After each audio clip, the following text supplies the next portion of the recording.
மறந்தாலும் நீர் மறப்பதில்லையே, தந்தை வெறுத்தாலும் நீர் வெறுப்பதில்லையே, என் தாய் மறந்தாலும் நீர் மறப்பதில்லையே, தந்தை வெறுத்தாலும் நீர் வெறுப்பதில்லையே. தூய ஆவியின் திரியக ஆசீர்வாதம் நம் அனைவரையும் ஆசீர்வதித்து காப்பதாக. ஆமென். இந்த காலை நேர சிந்தனைக்காக யோசுவா 11ஆம் அதிகாரம் 16வது வசனம். இவ்விதமாக யோசுவா அந்த தேசம் முழுவதையும் பிடித்தான், மலை நாட்டையும் தென்னாடு முழுவதையும் கோஷின் பிராந்தியம் முழுவதையும் சமநில நாட்டையும் அரச அரபாவையும் இஸ்ரவேல் மலை நாட்டையும் சமநிலங்களில் சேயிருக்கிறாக பிடித்தான். கிறிஸ்துவுக்குள் அருமையான இறை மக்களே, இந்த யோசுவாவினுடைய வாழ்க்கையில் கடவுள் யோசுவாவை அழைத்து இஸ்ரவேல் மக்களை நடத்தும்படி கையிலே பொறுப்பை கொடுக்கும் பொழுது ஒரு பொறுப்பை கட்டளையிடுகிறார். இன்றைக்கு பொறுப்புகள் எல்லோருக்கும் வழங்கப்படுகிறது. ஆனால் அந்த பொறுப்புகளிலே நித்தியமாக நிலையாக இருக்கிறோமா என்று சொன்னால் அந்த நிலை இல்லை என்பதுதான் உண்மையாக தெரிகிறது. அன்புக்குரிய இறை மக்களே, நான் ஒரு விசுவாசியாக, குடும்ப தலைவனாக, ஒரு அரசனாக, ஒரு அதிகாரியாக இந்த உலகத்தில் நாம் வாழும் பொழுது கடவுளுடைய பொறுப்பை நாம் தட்டி கழிக்கக்கூடாது. கடவுள் நம்முடைய கடத்தில் கொடுத்த பொறுப்புகளுக்கு நாம் அநேக விதங்களில் பதிலளிக்கக்கூடிய மக்களாக இருக்கிறோம். அந்த பதிலை இன்றைக்கு கடவுள் நம்மிடத்தில் எதிர்பார்க்கிறார். யோசுவாவினிடம் கடவுள் சொன்ன அந்த வார்த்தையின்படி அவர் அனைத்து தேசங்களையும் தன்னுடைய சொந்தமாக நீ அபகரிக்க வேண்டும், அவர்களை ஆட்கொள்ள வேண்டும் என்று சொல்லி யோசுவாவிடம் சொன்னபோது அவர் கர்த்தருடைய வார்த்தையின்படியே எல்லாவற்றையும் செய்கிற ஒரு மனிதனாக நாம் பார்க்கிறோம். அமெரிக்கா ஜனாதிபதி ஹாரி ட்ரூமன் ஓவல் அலுவலகத்தில் தன்னுடைய மேசையிலே ஒரு வாசகத்தை எழுதி வைத்திருப்பார். அந்த வாசகம், பொறுப்பை வேறொருவருக்கு மாற்றுவது இங்கோடு நிற்கும் என்று எழுதப்பட்டிருந்தது. ஒருவன் தன்னுடைய பொறுப்பை தட்டி கழிப்பதை குறிப்பதாக இருந்தது.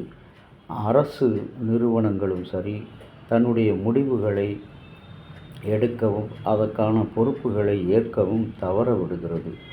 ஆனால் ட்ரூமன் அந்த வாசகத்தை மேசை மீது வைத்ததனுடைய அர்த்தம் என்னவென்று சொன்னால், அமெரிக்காவின் ஜனாதிபதியாக நான் எடுக்கும் முடிவுகளுக்கு நானே பொறுப்பு என்பதாகும். நம்முடைய செயல்களுக்கு நாம் பொறுப்பேற்கும்போது உண்மையிலே நம்முடைய வாழ்க்கையை சரியான விதத்தில் நம்மால் கட்டுப்படுத்தி தேவன் நமக்கு நினைத்திருக்கும் திறன்களை அடைய அவசியமாக அவர் மாற்றங்களை நம்மிலே அனுமதிக்க அவர் விளைகிறார். ஆகவே கடவுளுடைய பொறுப்பை, கடவுளுடைய அழைப்பின் பொறுப்பை நாம் தவற விடும்போது, இல்லை என்றால் இதற்கு காரணம் இன்னொருவர் என்று மற்றவர் மீது அந்த பொறுப்பை நாம் சுமத்தும் பொழுது அது கர்த்தருக்கு விரோதமானது. இன்றைக்கு அநேக காரியங்களிலே பார்க்கும்போது இன்றைக்கு பொறுப்புகளை என்ன செய்கின்றோம், நாம் எடுக்கின்ற முடிவுகளுக்கான பொறுப்பாளி நாமத்தான் இருக்கும். ஒரு நிறுவனத்தை எடுத்துக்கொண்டால் நான் எடுக்கின்ற எப்பொழுது ஒரு நிறுவனத்தின் தலைவர் தன்னுடைய பொறுப்பெடுக்கின்ற அதிகாரத்தை இன்னொருவருக்கு விட்டு கொடுக்கிறாரோ அந்த நிறுவனம் சீரழிந்து விடும் என்பதற்கு இந்த உதாரணம் சிறப்பான உதாரணம். ஆகவே நாம் வாழ்ந்து கொண்டிருக்கிற குடும்பங்களாக இருந்தாலும், நாம் பணி செய்து கொண்டிருக்கிற நிறுவனங்களாக, அலுவலகங்களாக, அரசாக இருந்தாலும் சரி, நம்முடைய கையிலே கொடுத்த பொறுப்புக்கு நாம் தான் பொறுப்பு ஏற்க வேண்டும். ஆகவே அப்படிப்பட்ட உண்மையும் நீதியும் உள்ள மக்களாக கர்த்தருக்கு பயப்படும்போது இந்த அமெரிக்க ஜனாதிபதியாக இருந்த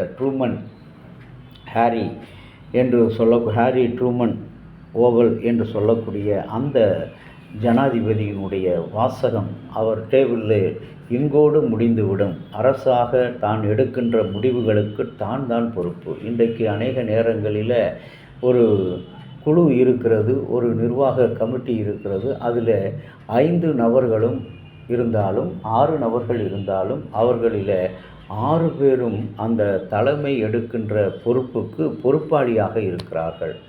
அந்த பொறுப்பை நாம் தட்டி கழிக்க நினைக்கும் பொழுதுதான் அந்த குழுவில் இருக்கின்ற மக்கள் ஒருவரும் அதற்கான ஆலோசனையோ தவறுகளையோ நன்மைகளையோ சொல்வது இல்லை, கருத்துக்களை வெளியிடுவது இல்லை. இதனால் அந்த நிறுவனத்தினுடைய எதிர்காலம் கேள்விக்குறியாக மாறிவிடுகிறது.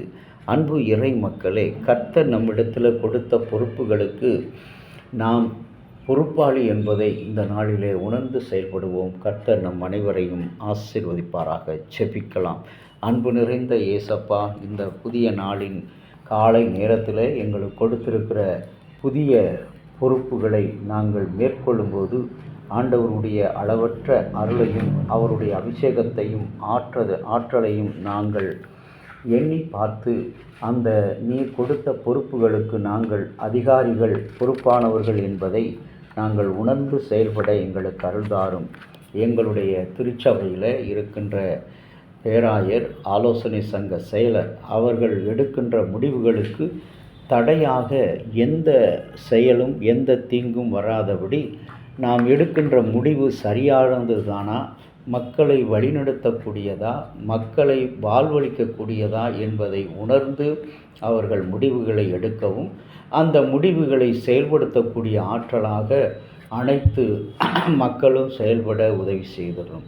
இந்த நாள் முழுவதும் உம்முடைய சமூகம் எங்களோடு தங்கியிருக்கட்டும். இயேசு கிறிஸ்துவின் இன்ப நாமத்தில் வேண்டுகிறோம் நல்ல பிதாவே, ஆமேன். தந்தையாகிய கடவுளின் அன்பும் மைந்தராகிய இயேசுனுடைய அருளும் பரிசுத்த ஆவியினுடைய நல்ல உறவும் பாதுகாப்பும் உங்கள் அனைவரோடு கூட இருப்பதாக. ஆமேன்.